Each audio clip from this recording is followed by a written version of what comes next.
صلی اللہ علیہ وسلم۔ افطاری ہمارے ساتھ اس کی طے ہو گئی، مسجد چلا گیا، مغرب بعد لینے گیا تو کہنے لگا عشاء کے بعد آنا، اب تو میں نے پانی سے افطار کر لیا، کھانا کھانے جاؤں گا تو جماعت رہ جائے گی۔ کہتے ہیں عشاء کے بعد میں لایا، اس کو کھانا کھلایا، رات گہری ہو گئی تو میں نے کہا تو سو نہیں جاتا؟ میں نے لگا کوئی عرض نہیں، کبھی دور مزدوری کرنے نکل جاؤں تو رہ بھی جاتا ہوں، گھر والوں کو پتا ہے۔ کہتے میں نے مسافر خانہ کھولا، یوں سمجھیے ڈرائنگ روم بیٹھک میں نے کھولی، اس کو سلا دیا، میں اور میری بیوی اپنی معذور بیٹی کو روٹی دینے گئے اور ہم نے جا کے اس کو کھانا کھلایا جو ٹانگوں سے معذور تھی، اور ساتھ کہا کہ بیٹی آج بڑا پرہیزگار جوان ہمارا مہمان ہے، آج چڑھتی جوانی اور تقوی کی روشنی اس کے چہرے سے چمکتی ہے، کیا بات ہے، بڑے ہی اچھے گھرانے کا تربیت یافتہ ہے۔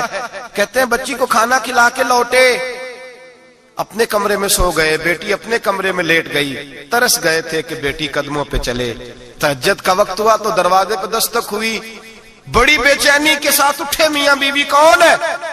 بیٹی کی آواز آئی، ابا جی دروازہ جلدی کھولیں۔ کہتے ہیں کلیجے پھٹنے لگے، ذہن بکھرنے لگے، سوچے ہیں کہ وہ 2-1 منٹ ہمارے اوپر پہاڑ بننے لگے۔ دروازہ کھولا تو وہ بیٹی جس کے لیے ترس گئے تھے کبھی چلے گی، وہ اپنی ٹانگوں پہ کھڑی ہے، کبھی دوڑ کے ادھر جاتی، کبھی دوڑ کے ادھر آتی۔ بیٹیاں پریشانی کا فون کر دیں تو پھر بھی آنسو نکل آتے ہیں، اور بیٹی گھر میں خوشی آ جائے تو پھر بھی ماں باپ رو کے ہی شکر ادا کرتے ہیں، ان کے لیے روتے ہی رہتے ہیں۔ کہتے میں تڑپ گیا، بیوی بھی رونے لگی، بیٹے یہ کیا ہوا؟ ہم تو مایوس ہونے لگے تھے معاذ اللہ کہ اب تو ٹھیک نہیں ہوگی، کیا ہوا؟ کہنے لگے ابا جی اماں جی آپ نے بتایا نا نیک جوان آیا ہے، نیک آیا ہے، تو میں آپ چلے گئے تو میرے دل میں خیال آیا اے اللہ اگر وہ واقعی نیک ہے تو اس کے صدقے مجھے شفائی عطا فرما دے، یا ایھا الذین آمنوا اتقوا اللہ وابتغوا الیہ الوسیلہ، اے اللہ صحت ہی دے دے۔ کہتے ابھی میری دعا بھی پوری نہیں ہوئی کہ میرا وجود حرکت کرنے لگا، اور یہ دیکھو میں اٹھ کے کھڑا ہو گئی ہوں۔ کہتے ہیں ہم لوگوں نے یہ دیکھا تو بھاگے اس کے کمرے کی جانب، جب دروازے پہ ہاتھ رکھا تو دروازہ کھل گیا، آگے گئے تو پلنگ خالی تھا، ایک رکا چھوڑ گیا ہے۔ کہنے لگا مجھے پتا ہے میری حقیقت کھل گئی ہے، میں تو اللہ کا بندہ ہوں، اگر تمہیں مجھ سے ذرا بھی پیار ہو گیا ہے تو پھر میرے پیچھے نہ بھاگنا، اللہ کی بارگاہ میں جھک جانا، پھر گناہوں سے توبہ کر لینا۔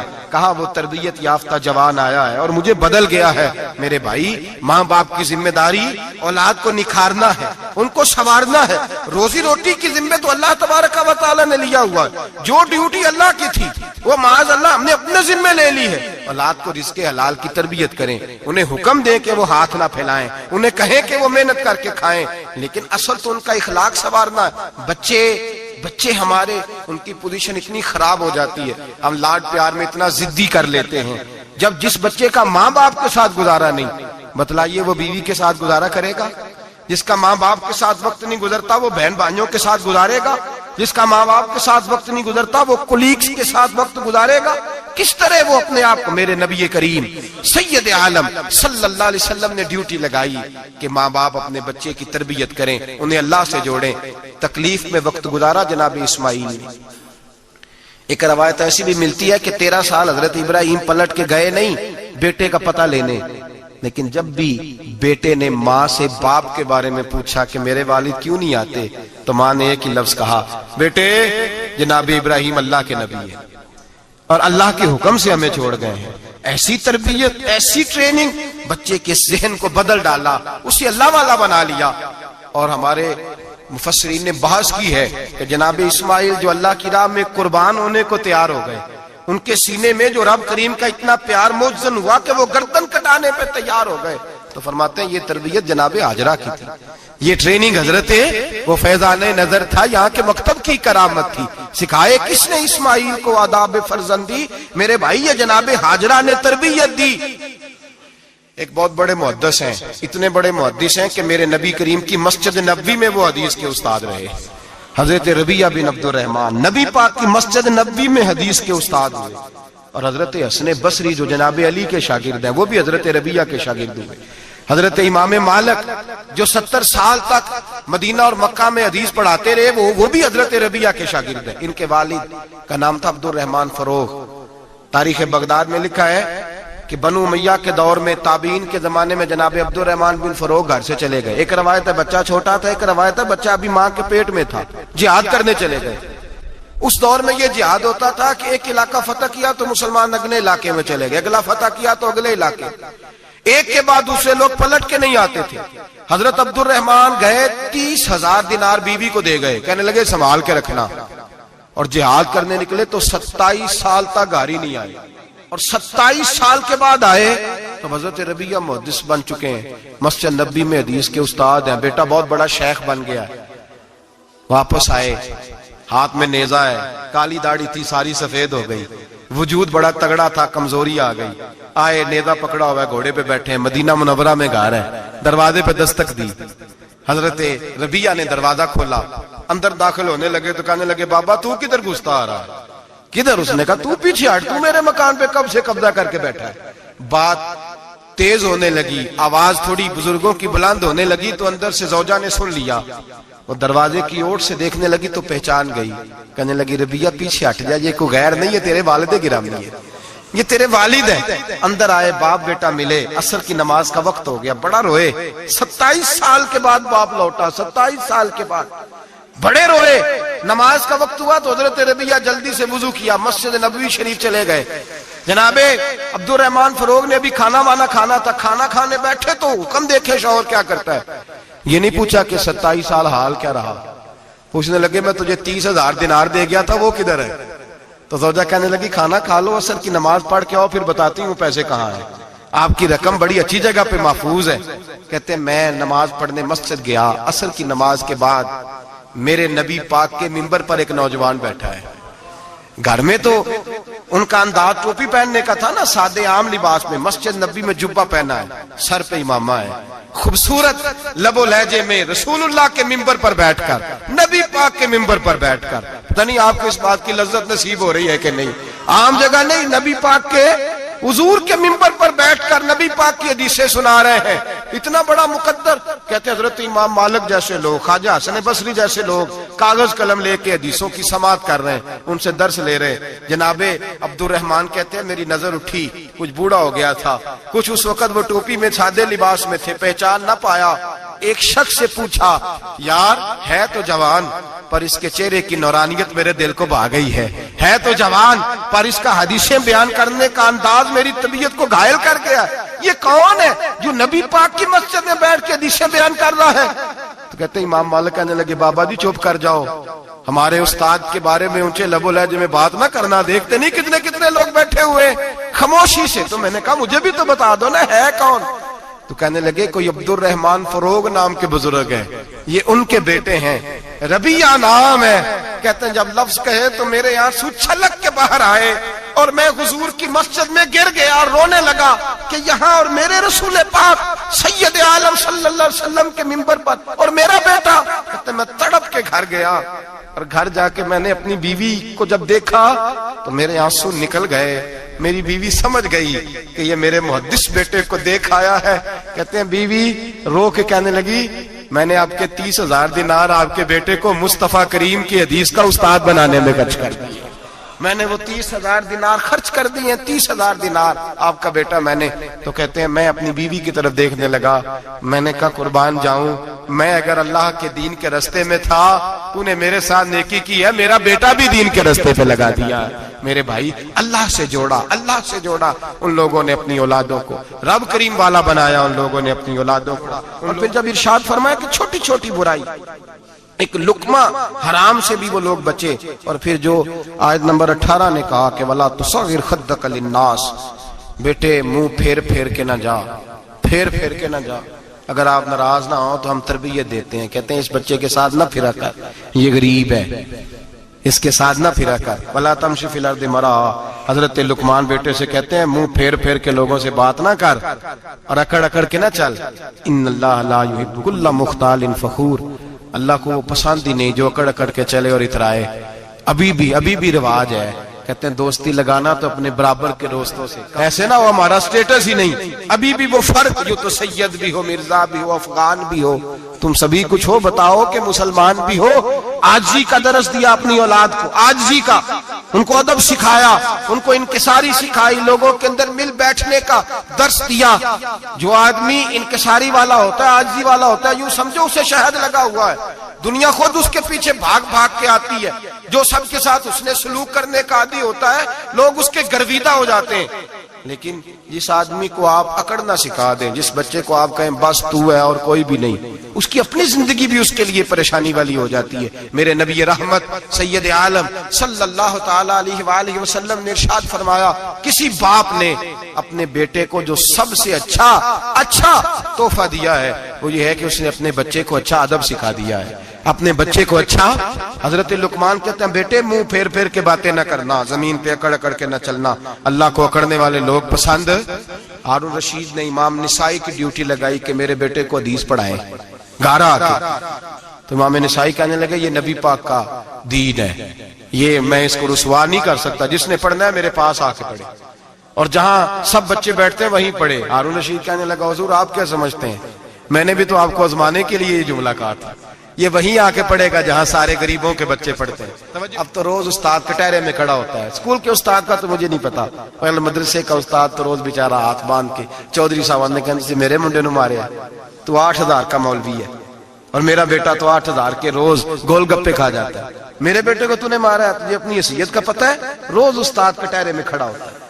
بچے فری میں مفت میں حافظ جی مفت میں حفظ کراتے ہیں، خدا جانے محترم کتنی مشکل سے ادارہ چلاتا ہے، اور بچے کے ماں باپ آ کہتے ہیں بلاؤ مولوی صاحب کو، اس کی طاقت کیسے ہوئی میرے بچے کو مارا ہے؟ وہ مولوی وہ جو کل دانے لینے آیا تھا وہ آج میرے بچے کو مارے گا؟ یہ رویہ ہے ہمارا۔ ہارون رشید بادشاہ نے اپنے بیٹے کو امام نسائی کے پاس پڑھنے بٹھایا۔ ایک دن حضرت کہاں لوگ کہتے بس بس بیٹا ٹھیک ہے، سیدھا سیدھا تو دین سیکھ کے آیا، ایسے کسی درویش کا مرید ہونا اور کسی عالم کی نوکری کرنا، اب تو بالکل ٹھیک ہے، پیر اساں بھی رکھے نے، یہ کہ تیرا طریقہ ہے، تو پیچھے ہی لگ گیا ہے، یہ کس طرح کا تیرا رویہ ہے؟ ہارون رشید بادشاہ، ہارون رشید وقت کا مطلق العنان بادشاہ، امام نسائی ان کے بیٹے کے استاد ہیں، امام نسائی رحمت اللہ علیہ کے پاس بیٹا پڑھتا ہے۔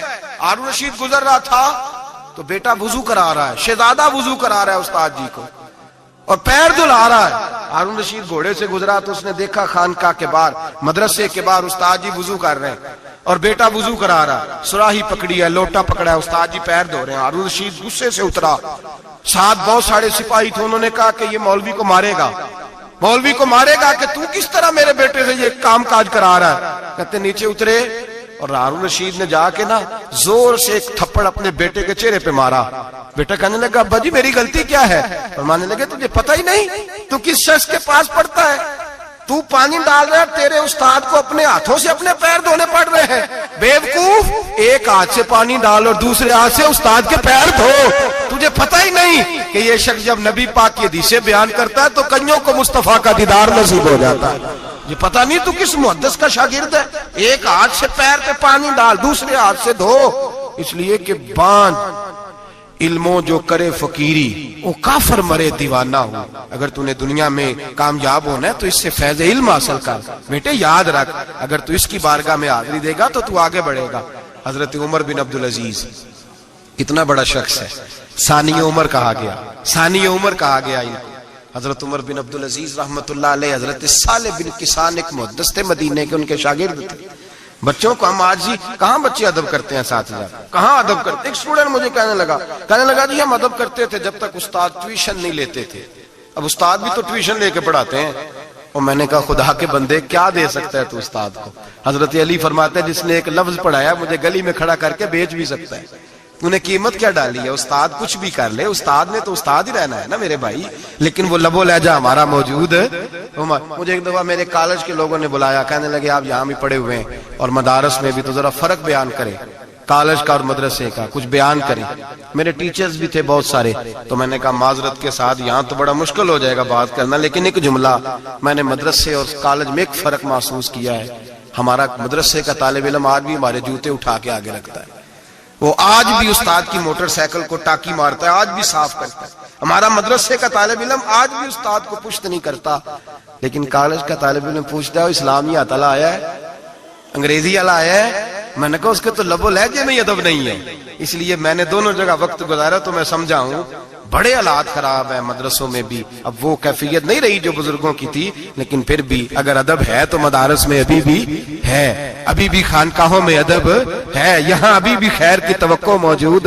وہاں سے تو رخصت ہو گیا, وہاں تو معاملہ اور طرح کا ہو گیا الا ماشاءاللہ. حضرت عمر بن عبدالعزیز جناب صالح بن کیسان کے پاس پڑھتے تھے, اسٹوڈنٹ تھے, اور پھر بعد میں آپ ان کے مرید بھی ہوئے, باقاعدہ درس لیتے تھے طریقت کا.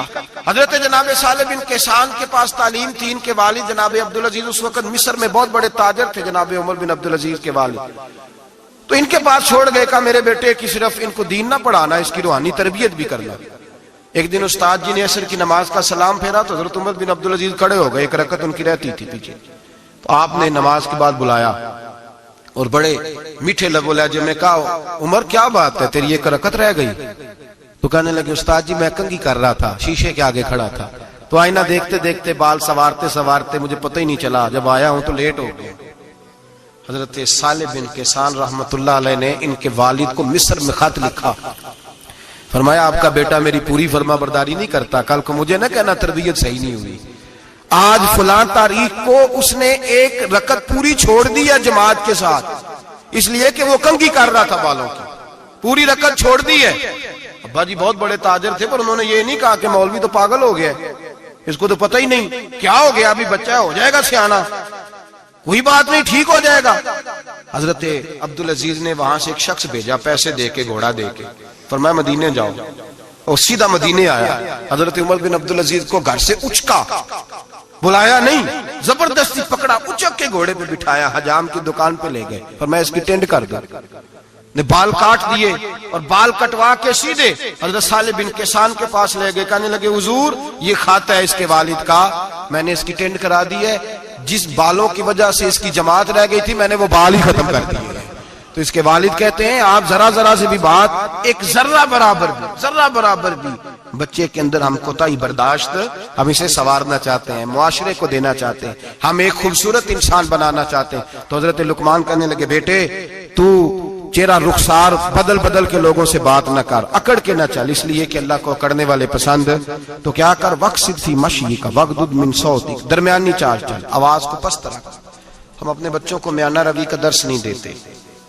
اگر کسی کے پاس بہت زیادہ پیسے ہیں تو وہ بس کہتا ہے میرا بیٹا, میں نے سارے لاڑ دیکھے ہیں, میں نے ہر خواہش پوری کی ہے.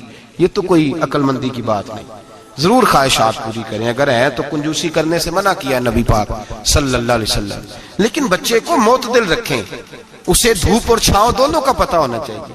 اگر زمانے میں کبھی کڑی دھوپ آ جائے تو اسے اندازہ ہو کہ میں نے یہاں کیسے کھڑے ہونا ہے. اس کو درمیانہ اور میانہ روی کا اسے درس دیں, اسے پتہ ہو, وہ نرم دل بھی ہو اور برائی کے مقابلے میں ڈٹ جانے کی طاقت بھی رکھتا ہو. بچے کو درمیانہ رستہ, میرے نبی کریم علیہ الصلوۃ والسلام نے فرمایا, ما علم نقتصد, جو درمیانی چال چلتا ہے وہ کبھی تنگ نہیں ہوتا. اور خیر الامور اوسطھا, سب سے بہترین رستہ وہ ہے جو درمیانہ ہوتا ہے, جس میں افراط و تفریط نہیں ہوتی. بچوں کو درمیانہ پن سکھائیں, ان کو ان کے لب و لہجے کے اندر ایسا مزاج پیدا کریں کہ جس کے اندر وہ اپنی. دو چیزیں زندگی میں بڑی ضروری ہوتی ہیں, ان کو کبھی نہیں بھولنا چاہیے. ایک تو یہ کہ ہمارا کوئی وارث ہونا چاہیے, ہمیں لاوارث نہیں ہونا چاہیے.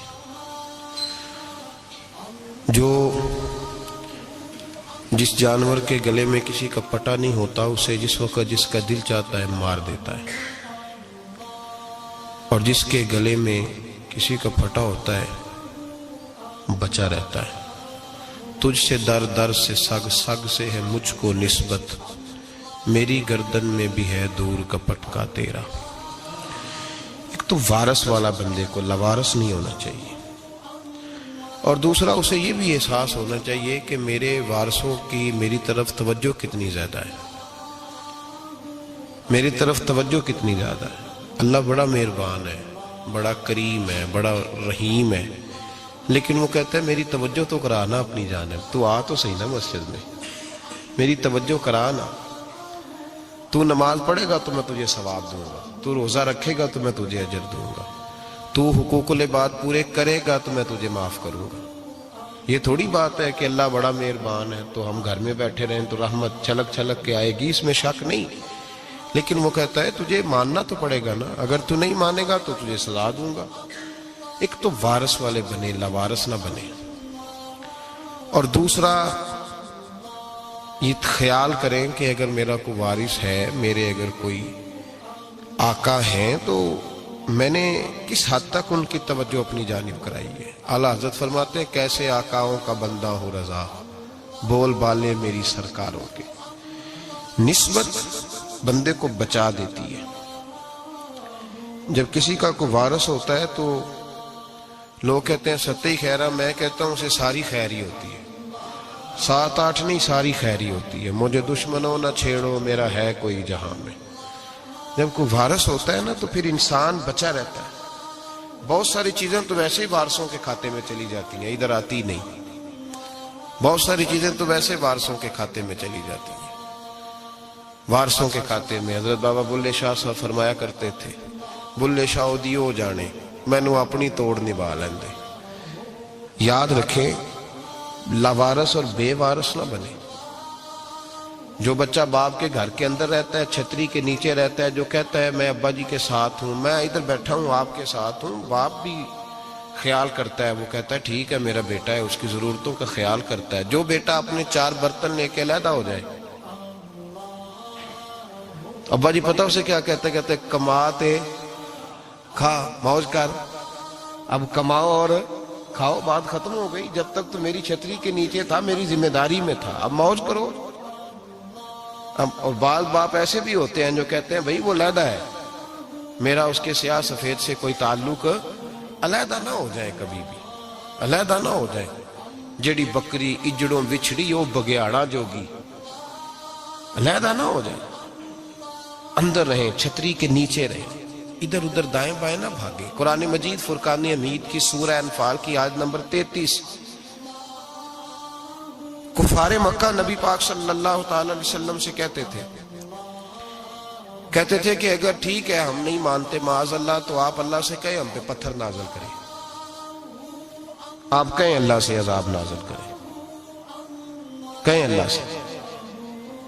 نبی پاک صلی اللہ علیہ وسلم نے نہیں کہا، یہ حضور کی رحمت تھی۔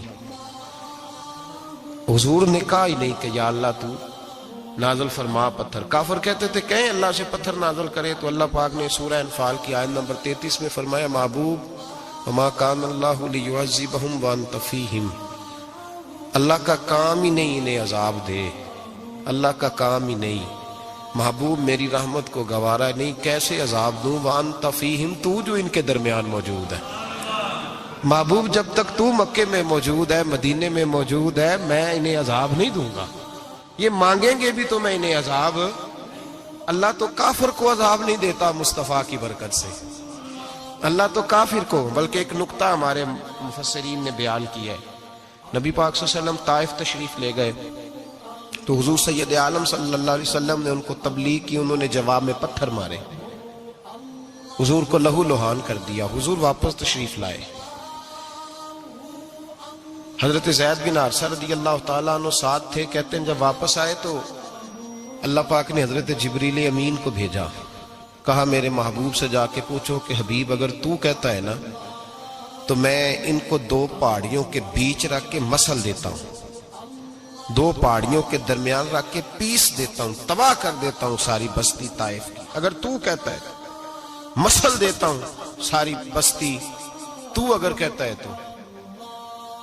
حضور نے فرمایا نہیں یا اللہ، چلو یہ نہیں مانتے، ان کی آنے والی نسلیں ہی مان جائیں گی، یہ نہیں۔ اب ہمارے مفسرین نے یہاں ایک جملہ لکھا ہے، ہمارے بزرگ فرماتے ہیں جو رب کافر کو عذاب نہیں دیتا بغیر محبوب کے مشورے کے، کافر کو عذاب نہیں دیتا محبوب کے مشورے کے بغیر، تو مسلمانوں کو کیسے عذاب دے گا؟ جو کافر کو عذاب دینے سے پہلے نبی پاک سے مشورہ کرتا ہے، تو کہے تو دے دوں عذاب، کافر کو عذاب نہیں دے رہا، پہلے مصطفیٰ سے پوچھتا ہے حبیب تو اگر کہے تو دوں عذاب، تو کیا وہ مسلمان کے بارے میں نبی پاک سے مشورہ نہیں کرے گا؟ تو پھر اعلیٰ حضرت بول پڑے، کہنے لگے کیسے آقاؤں کا بندہ ہوں رضا، بول بالے میری سرکاروں کے، کیسے آقاؤں کا بندہ ہوں رضا، بول بالے۔ اور پھر کہنے لگے پیش حق مجدہ شفاعت کا سناتے جائیں گے، وہ آپ روتے جائیں گے، ہم کو ہنساتے جائیں گے، وسعتیں دی ہیں خدا نے دامنے محبوب کو، جرم کھلتے جائیں گے اور وہ چھپاتے جائیں گے۔ اور باغ جنت میں محمد مسکراتے جائیں گے، پھول رحمت کے گریں گے، ہم اٹھاتے جائیں صلی اللہ علیہ وسلم۔ تو یاد رکھیں، جب کوئی وارث ہوتا ہے تو وہ بچاتا ہے، وہ دفاع کرتا ہے، آگے کھڑا ہو جاتا ہے، کہتا ہے تو میرے ساتھ بات کر، بچے کو چھوڑ، میرے ساتھ بات کر، وہ سامنے۔ اور ویسے بھی بندہ غیور ہوتا ہے، یار مجھے زیادہ تو نہیں، چلے میں اتنا سیانا تو نہیں، اتنا مجھے ضرور پتا ہے کہ چھوٹے بھائی کو خود رکھ کے نہ کئی دفعہ بندہ ٹانگوں کے نیچے تو ٹھڈوں اور مکوں سے پھینٹی لگاتا ہے، ناک سے خون بھی نکال دیتا ہے اپنے بھائی کو، لیکن گلی میں اگر کوئی اور تھپڑ مارے تو بندہ کہتا ہے تیری طاقت کیسے ہوئی، میرے بھائی کو ہاتھ لگایا تو نے، تیری جرت کیسے ہوئی۔ ڈنڈا لے کے بندہ اپنے بیٹے پہ سارا ڈنڈا ہی توڑ دیتا ہے مار مار کے، تو غلط کام کرتا ہے۔ باہر اگر کوئی میلی آنکھ سے دیکھے، میلی آنکھ، وارث جیندے ہون تے بوٹے سکدے نہیں، جب کوئی وارث ہوتا ہے تو کہتا ہے نا بھائی نا، سوال ہی نہیں پیدا ہوتا، ہو ہی نہیں سکتا۔ میرے حضرت صاحب فرمایا کرتے تھے ہم تو ان وارثوں کے ماننے والے ہیں کہ جب قبر میں جاتے ہیں تو وارث سراہنے آ کے کھڑے ہوتے ہیں، کہتے ہیں یا رسول اللہ یہ آپ کے دروازے کا غلام ہے، میں نے خود بازو پکڑ کے غلام بنایا ہے۔ یہ کیسے ہو جاتا ہے؟ وہ وارث آ کے کھڑے ہو جاتے ہیں خود۔ اور میں نے کئی دفعہ سنائی یہ بات، مولوی اشرف علی تھانوی نے لکھا ہے، غوث اعظم رضی اللہ تعالیٰ عنہ کا دھوبی کپڑے دھوتا تھا، فوت ہو گیا تو قبر میں فرشتے نے آ کے پوچھا من ربو کا، کہنے لگا جی میں تو عبد القادر جیلانی کا دھوبی۔ پھر پوچھا ماں دینو کا، کہنے لگا ساری زندگی غوث کے کپڑے دھوئے، میں اس کے کپڑے دھوتا رہا ہوں۔ اس نے کہا میں رب اور دین پوچھتا ہوں تو عبد القادر کا بتاتا ہے۔ مولوی اشرف علی تھانوی کہتے ہیں کہ حضرت غوث اعظم رضی اللہ تعالیٰ عنہ خود قبر میں آئے اور کہنے لگے تمہیں سمجھ نہیں آ رہی، تمہیں بتا تو رہا ہے کہ عبد القادر کے تو کوئی دروازے کے پاس سے گزر جائے تو اسے خدا یاد آ جاتا ہے، اس نے تو ساری زندگی کپڑے دھو کے دیے، اسے نہیں پتا خدا کا۔ کیسے آقاؤں کا بندہ ہوں رضا، بول بالے میری سرکاروں کے۔ کوئی وارث ہوتا ہے جب کوئی تیرا وارث ہوتا ہے، پھر تو بہت ساری ذمہ داریاں ویسے وارث کی ہوتی ہیں۔ جب کوئی تیرا وارث ہوتا ہے، لاوارث بن کے زندگی نہ گزارے۔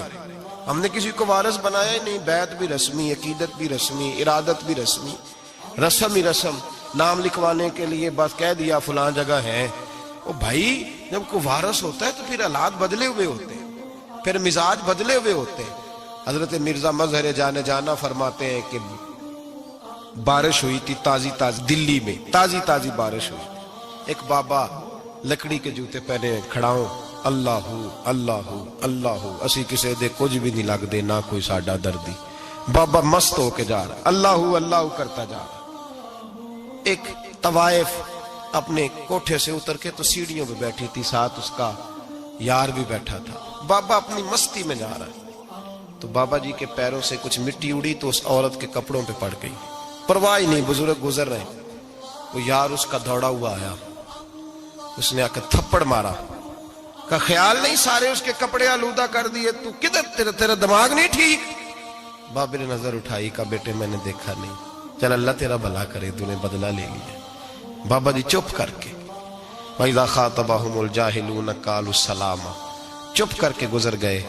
ٹھنڈ کا موسم تھا، بارش تازہ ہوئی تھی، حلوائی دودھ کاڑ رہا تھا، اس نے بٹھایا بابا جی کو پھٹے پہ، پیالہ پکڑا، دوڑ کے آگے بڑھا، بزرگ آ گئے، آئیے بیٹھیے، دودھ کا گرم پیالہ شکر ڈال کے دیا، بابا جی نے دودھ پیا، پھر نظر جھکی، پھر رنگ بدلا، کہنے لگے مالک تو کتنا بے نیاز ہے، کہیں تھپڑ مرواتا ہے، کہیں دودھ پلاتا ہے، تیری بے نیازی ہے نا، ادھر تھپڑ مروایا، یہاں دودھ پلایا، تو ہی جانتا ہے تیرے رنگ کیا ہے۔ ابھی بابا وہیں بیٹھا تھا، دوڑے آئے پیچھے سے لوگ، شور ہوا، بابے کو دبوچ کے وہاں لے گئے جہاں اس نوجوان نے تھپڑ مارا تھا، کہا تو اللہ کا بندہ ہے، اللہ کے بندے بد دعا تو نہیں دیتے؟ ہوا کیا؟ کہا تو نے بد دعا دی ہے؟ کہا نہیں دی، بات بتاؤ۔ کہنے لگے اس نے تجھے تھپڑ مارا ہے، چھت پہ چڑھا ہے، پیر پھسلا ہے، گردن کے بل گرا ہے، منکا ٹوٹ گیا، مر گیا ہے، تو نے بد دعا دی ہے۔ بابا جی کہنے لگے یار میں نے تو دوسرا لفظ بھی نہیں کہا، بھلا ہو کہہ کے گزرا ہوں، میں نے نہیں بد دعا دی۔ کہا تو نے دی ہے تبھی تو مر گیا، کہا نہیں دی۔ کہا بابا تو بزرگ آدمی ہے، سچ بول۔ تو بابا جی کہنے لگے سچ سنو، پھر میں آ رہا تھا، میرے پیروں سے مٹی اڑی، اس کے یار کے کپڑوں پہ پڑی، اسے برا لگا، اس نے مجھے مارا، جب اس نے مجھے مارا تو میں کوئی لاوارث تو نہیں تھا، جب اس نے مجھے مارا تو میں کوئی لاوارث تو نہیں تھا، مجھے دشمنوں نہ چھیڑو، میرا ہے کوئی جہاں میں ابھی پکار لوں گا، نہیں دور ہے مدینہ۔ اس نے مجھے مارا تو میں کوئی لاوارث تھا کہ میرا بدلہ کوئی نہ لیتا؟ اس نے مجھے مارا ہے تو میرے یار کو برا لگا ہے تو اس نے اسے مار دیا ہے، میری تو غلطی کوئی نہیں، یاروں کا جھگڑا ہے، یہ تو دوستوں کا جھگڑا ہے، یہ تو یاروں کا جھگڑا ہے، کوئی غلطی نہیں میری، کوئی غلطی نہیں۔ خش خش جنہ قدر نہیں میرا، اے میرے صاحب نو وڈیائیاں، میں تے گلیاں دا روڑا کوڑا، میں گلیاں دا روڑا کوڑا، میں نو محل چڑھایا ہے سائیاں، میں نو محل چڑھایا ہے سائیاں۔ فرمایا اس نے مجھے لاوارث سمجھا تھا کہ تھپڑ مار کے گزر جائے، میرا کوئی پوچھے گا ہی نہیں۔ میرے رسول پاک علیہ السلام کے بارے میں رب فرماتا ہے ابھی میں تو تیرے ہوتے ہوئے کافر کو سزا نہیں دیتا کہ تو موجود ہے۔ یاد رکھے حضرت فضیل بن عیاض فرماتے ہیں ایک جوان تھا، مسجد میں آیا، لوگوں سے کہنے لگا روٹی کھلاؤ، کسی نے توجہ نہ کی، اس نے کہا میں رب بتانے والا ہوں، میری طرف دیکھو تو صحیح، کسی شخص نے خیال ہی نہ کیا۔ پھر اس نے کہا یار تھوڑا سوچو، نمازیوں سے کہا، اہل علاقہ سے کہا، انہوں نے کہا تیری طرح کے بڑے درویش دیکھیں۔ مسجد کے محراب میں وہ رب کریم کا بندہ انتقال کر گیا، جب فوت ہو گیا نا لوگوں کا مزاج ہے، بیمار کو دوائی نہیں دیتے، جنازے پہ وقت پہ پہنچ جاتے، جب کوئی گر رہا ہوتا ہے تو سہارا کوئی نہیں دیتا، جب کوئی گر جاتا ہے ٹانگ ٹوٹ جاتی ہے تو تیمارداری کو زمانہ پہنچ جاتا ہے۔ اور بزرگ وہ نوجوان اللہ کا نیک بندہ مسجد کے محراب میں فوت ہو گیا۔ حضرت فضیل ابن عیاض کہتے ہیں امام صاحب نے اعلان کیا چندہ دو، کوئی لاوارث فوت ہو گیا، کفن دینا۔ چندہ کٹھا ہوا، کفن خریدا، جنازہ پڑا، عشاء کے بعد دفن کر کے آئے۔ فجر کی نماز کے لیے جب امام اور مؤذن مسجد میں آئے تو چیخیں مارنے لگے، تڑپنے لگے، دور دور تک آوازیں پھیل گئی، دنیا دوڑی آئی، کیا ہوا؟ کہنے لگے وہ جو تم نے کفن پہنایا تھا وہ یہاں پڑا ہوا ہے، اور دیکھو کفن پہ تحریر لکھی ہے۔ تحریر کیا ہے؟ عرش کے مالک نے فرمایا میرے دوست نے روٹی مانگی تم نے دی نہیں، اس نے تمہیں میرے قریب کرنے کے لیے اپنی طرف توجہ کرائی، تم نے کی نہیں، اور میرا یار تمہارے کفن کا محتاج تھا، سنبھال کے رکھو اپنا کفن، میں نے اسے جنت کا لباس عطا فرما دیا، سنبھال کے رکھو، یہ کوئی لاوارثوں کا ٹولہ ہے۔ یاد رکھیں جو وارث والے ہیں، وارث والے ان کا رنگ اور ہے، جو ماننے والے ہیں ان کا مزاج اور ہے۔ اپنی زندگی لاوارثوں کی طرح نہیں گزارے، تھوڑا سا ادھر گیا تھا تو پھر تھوڑا سا ادھر گیا تھا تو تھوڑا سا، یہ کیا بات ہے؟ یہ کیا بات ہے؟ اپنے آپ کو، اپنی نسبت کو، اپنے عقیدے کو مضبوط رکھیں۔ 1 انچ کے لیے اعلیٰ حضرت فاضل بریلوی رحمت اللہ علیہ کے مکان کی دیوار گر گئی، ایک کونا مکان کا، آپ جانتے ہیں پرانی دیواریں چھوٹی ہوتی تھی اور بارشوں میں اکثر گھروں کی دیواریں گری ہوئی ہوتی تھی، ایک سائیڈ کی دیوار گر گئی تو اس کونے میں ہندوؤں کا گھر تھا۔ اب مستری صاحب رات کو آئے، ان سے بات ہوئی تو کہنے لگے سویرے کام شروع کروں گا۔ کہا 1-2 صاحب نے کہ ہندوؤں کا گھر ساتھ ہے اور وہ دشمن بھی بڑے زیادہ ہیں تو رات کو ہی ہو جائے۔ کہنے لگا جی نہیں میری مجبوری ہے، مزدور کہاں سے لاؤں گا، بڑے معاملات ہیں، سویرے شروع ہوگی۔ اب رات کو مولانا ظفر الدین بہاری علیہ رحمہ کہتے ہیں بچے مدرسے کے، باقی سارے لوگ، سب کو جمع کیا گیا، چونکہ اس طرف سے تھوڑا خطرہ تھا ہندوؤں کی جانب سے۔ کہا جناب یہ بڑے دشمن ہیں اسلام کے، تو اس طرح کرو کہ 2-3 بچوں کی ڈیوٹی لگائیں یا کچھ لوگوں کی یہاں رات کو پہرا دیا جائے، ٹھنڈ بھی بڑی زیادہ تھی، کھڑا ہونا بھی مشکل تھا۔ اعلیٰ حضرت رحمت اللہ علیہ عشاء کی نماز کے بعد جلدی حجرہ خاص میں تشریف لے جاتے تھے۔ اس رات جب دیکھا نا باہر شور ہو رہا ہے تو اسی طرح سر پہ ایک رومال لپیٹا تو باہر آ گئے، کہنے لگے کیا شور ہے؟ کہا حضور سردی ذرا زیادہ ہے تو یہاں کسی کی ڈیوٹی لگانی ہے پہرے کی۔ 2 منٹ خاموش رہے، پھر فرمانے لگے کوئی ضرورت نہیں، جاؤ سو جاؤ سارے جا کے، کوئی ضرورت نہیں، جاؤ اپنے اپنے گھروں کو، کوئی حاجت نہیں، پہنچ جاؤ۔ کہا حضور مہربانی کرے، وہ طے ہونے لگا تھا۔ فرمایا میری وجہ سے کیوں کوئی ساری رات بیدار رہے، جاؤ تمہیں کہا نا آرام کرو۔ لوگ سو گئے۔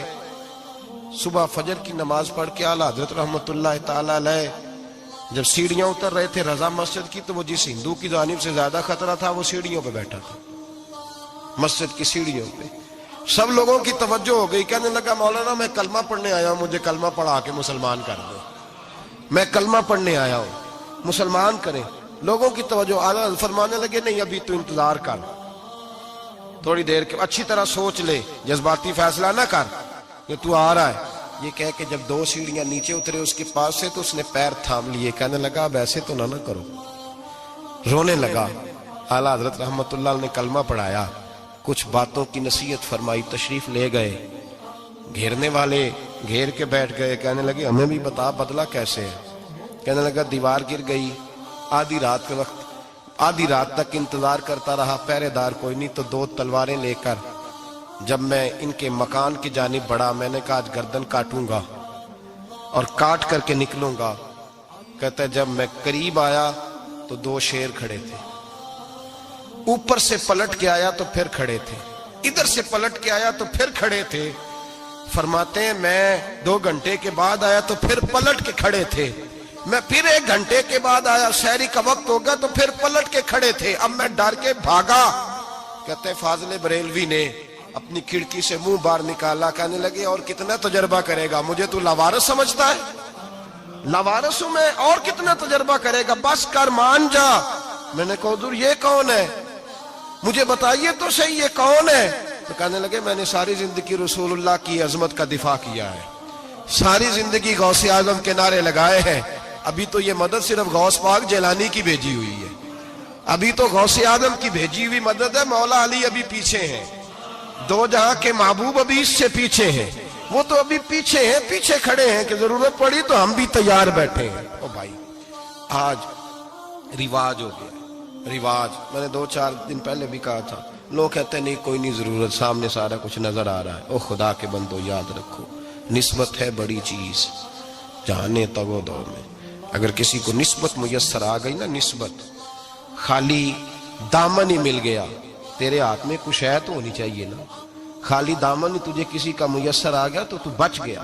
اپنی نسبتوں کی حفاظت کریں, ان کو مضبوط کریں, ان پر محنت کریں, ان پر توجہ رکھیں. یہ نسبت جو ہوتی ہے نا, نسبت, یہ دیکھیں نا ایک گتا ہے, عام کتاب کو لگا ہوا ہے تو جہاں مرضی رکھ دو, اس کی کوئی قدر نہیں. لیکن جو گتا قرآن مجید کو لگ گیا اس کو بغیر وضو چھونا جائز ہے. ایک پٹھے پہ اینٹ بنی ہے جو باتھ روم میں لگ گئی, وہاں بغیر جوتے کے جایا نہیں جا سکتا, اور جو مسجد میں لگ گئی وہاں جوتے پہن کے جایا نہیں جا سکتا. یہ نسبت ہے بڑی چیز, اگر میسر آئے نصیب ہو اپنی نسبت کو مضبوط کر کے رکھا کریں, اس کی جولانی کا مظاہرہ کیا کریں. اس نسبت میں روز توانائی آنی چاہیے. میں آپ کو بڑی ذمہ داری کے ساتھ ایک بات بتاتا ہوں تجربے کی. ہمیں جتنا کسی نے آ کے کہا ہے نا نسبت کے خلاف, ہماری نسبت اس سے زیادہ مضبوط ہوئی.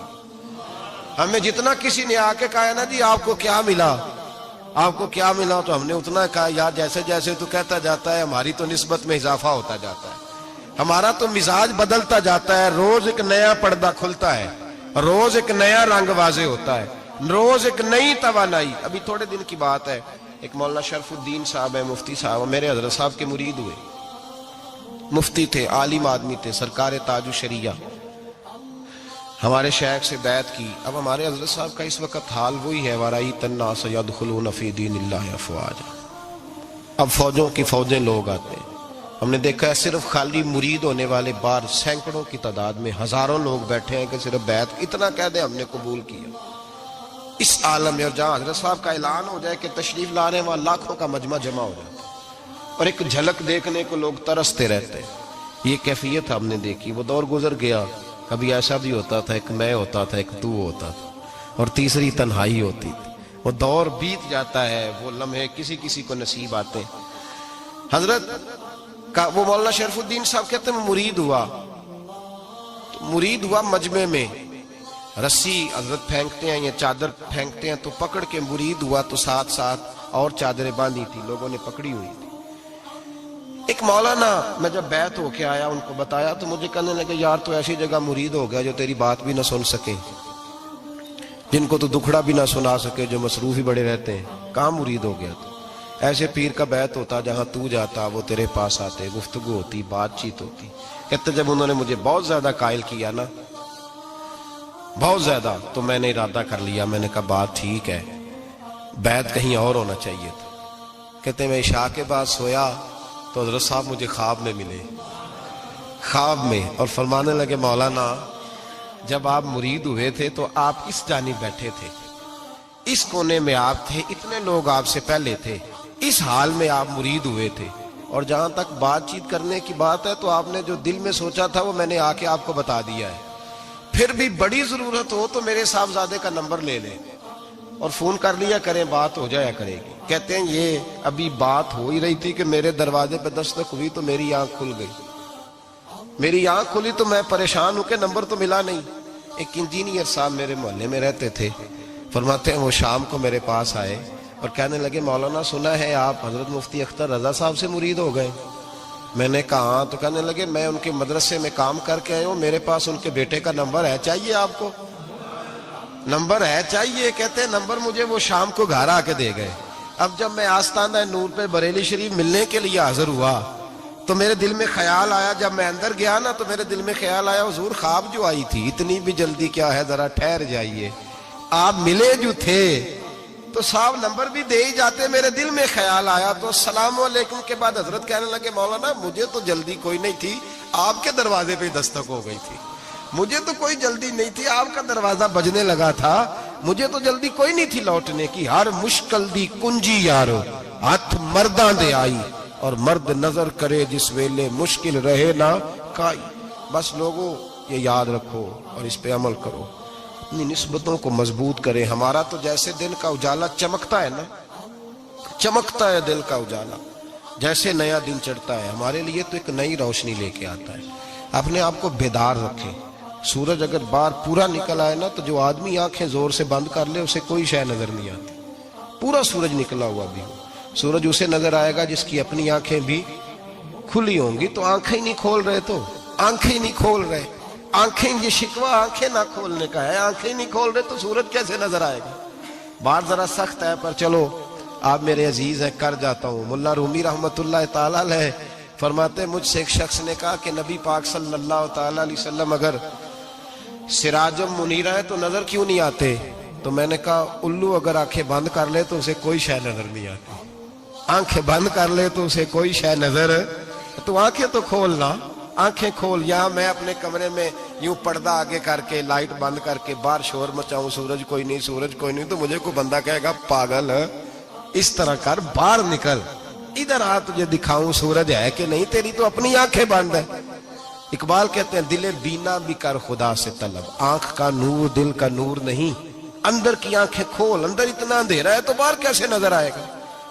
تو لوگ آنکھ ہی نہیں کھولتے، دائیں بائیں دیکھتے رہتے ہیں۔ نسبت کو مضبوط کریں۔ رب تو فرماتا ہے حبیب تو موجود ہے تو میں کافر کو بھی عذاب نہیں دیتا۔ اب یہاں خالص نسبت کا بیان ہے، خالص، یہ نہیں فرمایا کہ حبیب ان کے عمل اچھے ہیں تو میں عذاب نہیں دیتا، یہ نہیں فرمایا کہ حبیب یہاں خانہ کعبہ ہے تو میں عذاب نہیں دیتا، نسبت کی بات فرمائی، نسبت کی۔ یہ نہیں فرمایا کہ حبیب یہاں روز طواف ہوتا ہے تو عذاب نہیں دیتا، یہاں تلاوت ہوتی ہے تو فرمایا حبیب تو ہے اس لیے میں انہیں عذاب۔ مدینے میں کبھی زلزلہ نہیں آیا، پتہ ہے آپ کو؟ اس لیے نہیں آیا کہ وہاں میرے مصطفیٰ کا گنبد خضرا ہے۔ کوئی فصل وہ بیجتے نہیں، کوئی فصل بوتے نہیں، وہ کوئی فصل بھی، لیکن دنیا کی ہر شے آپ کو مدینے میں ملتی ہے۔ جو سب سے اچھا پھل کھانا چاہے اسے مدینے میں جا کے ملتا ہے، اس لیے کہ وہاں گنبد خضرا کی ہریالی موجود ہے۔ دنیا کی ہر نعمت ملتی ہے اس لیے کہ گنبد خضرا جو موجود ہے۔ تو بھائی یہ نسبتوں کی بار ہے، نسبتوں کی۔ پرانی امتوں میں جب کوئی گناہ کرتا تھا تو دروازے پہ لکھا ہوتا تھا سویرے، میرے حبیب نے دعا فرمائی مولا یہ میرے ہیں انہیں رسوا نہ کرنا، اے اللہ میرے ہیں انہیں رسوا نہ کرنا۔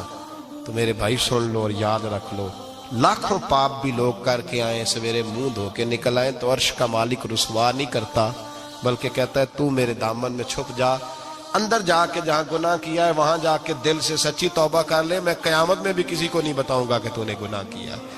تو برکت کس کی ہے؟ رسول پاک کی۔ یہ برکت کس کی ہے؟ حبیب دو عالم کی صلی اللہ۔ غلامی کا رشتہ مضبوط کریں، غلامی کا وارث والے بنے، لوارث نہ بنے، لوارثوں جیسی زندگی نہ گزارے، جہاں مرضی چلے گئے، جہاں مرضی چھٹیاں کار ہے، جتنے مرضی ٹائم بتا ہے، جو مرضی طبیعت میں آیا کرتے پھرے، پتہ ہی کوئی نہیں، حال ہی کوئی نہیں، یہ کوئی کیفیت نہیں ہے کوئی بھی۔ مجھے ایک صاحب کہنے لگے کہ ایک پیر بھائی پوچھ رہا تھا حضرت صاحب کا حال کیا ہے، میں نے آج کے بعد اس نے تجھ سے پوچھا تو بالکل نہ بتانا، وہ کیسا بیٹا ہے، وہ کیسا بیٹا ہے جو پڑوسیوں سے دائیں بائیں لوگوں سے حال پوچھتا ہے، اسے پتہ ہی نہیں، اسے خبر ہی نہیں، اسے تو لمحے لمحے کی خبر ہونی چاہیے، اسے تو منٹ منٹ کا پتہ ہونا چاہیے تھا۔ وہ اس نے کس طرح کی نسبت رکھی ہوئی ہے جس کو ہم سایوں سے پوچھنے پڑتا ہے ذرا پتہ کر کے بتانا حال کیا ہے۔ تو کدھر تھا بھائی، اتنی دیر ہو گئی، تو نے حال بھی کسی اور سے پتہ کرانا ہے؟ میں نے کہا اس کو کہنا آج کے بعد حال پوچھنا ہوا تو خط لکھے، میں بھی جواب لکھ دوں گا، بات ختم ہو گئی۔ جب دور دور جو رہنا ہے تو ٹھیک ہے، پھر اس طرح نہ تو خدا ہے نہ میرا عشق فرشتوں جیسا، دونوں انسان ہیں تو پھر کیوں اتنے حجابوں میں ملے؟ اور اس نے کہا تھا اب کہ ہم بچھڑے تو شاید کبھی خوابوں میں ملے، جیسے سوکھے ہوئے پھول کتابوں میں ملے۔ ایسا کام نہ کریں کہ وہ انداز ہی بدل جائے، اپنے آپ کو، اپنی نسبتوں کو مضبوط کریں۔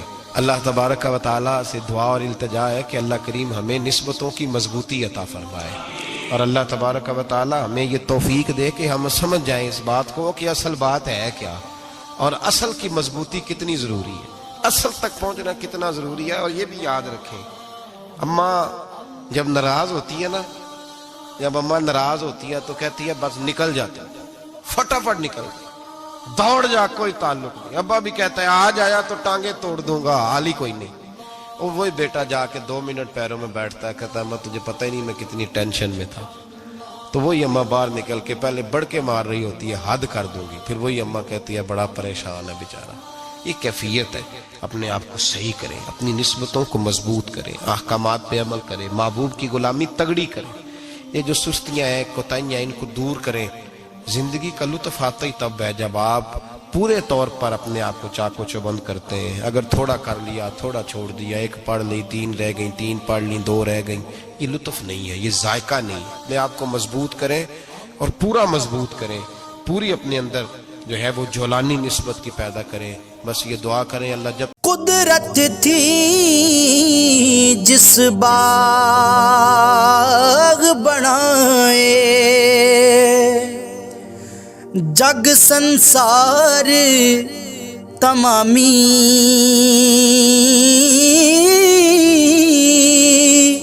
رنگ برنگی اے بوٹے لائے، تے کچھ خاصے کچھ عامی، رنگ برنگے